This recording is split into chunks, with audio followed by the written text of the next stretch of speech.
Well, the state legislature, they left home for the year nearly 2 weeks ago. They did leave some unfinished business back there with the governor. And as an epilogue of the 2025 session, Governor Brad Little had one last move of his own, a veto on a budget item very close to the gentleman on the second floor's heart.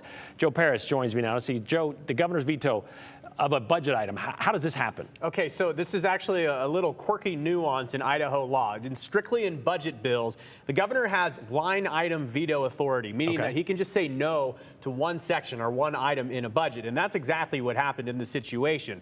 Lawmakers approved a budget that would have moved a little more than $650,000 from the governor's emergency fund, and it would send that money to the general fund. And the governor simply crossed that out, preserving the money that he had discretion over.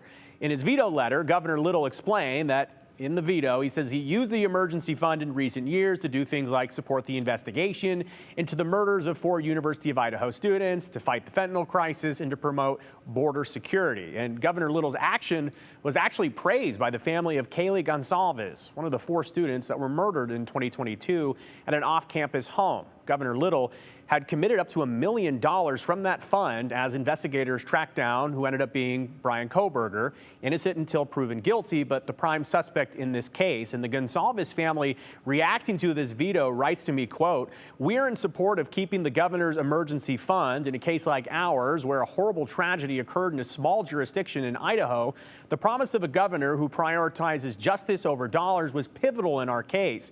Using the emergency fund to allocate resources to Moscow in order for a proper investigation to be done," they write, "was one of the most critical pieces in bringing the defendant to justice," end quote. Well, Republican leadership at the State House, Brian, they tell me that they don't think lawmakers will call themselves back into session to override the veto, something they have the power to do. It still applies to line item vetoes? Yeah, they could come back and they could try, and they would need 2/3 of lawmakers to call themselves back. And I can tell you, there is frustration from some conservative lawmakers. They point out that the governor has access to some $31 million in emergency funds. To access that $31 million, all he would need to do is declare an emergency. So this is just extra then? This is on top of that. This is a different fund. Some lawmakers feel like this was unnecessary, and they question why the governor wants that money. Still, though, the governor, he's the leader of the state of Idaho. It's under his authority. All right, that makes it his second veto of the session, am I correct? That's right, yeah. All right. Thank you very much, Joe.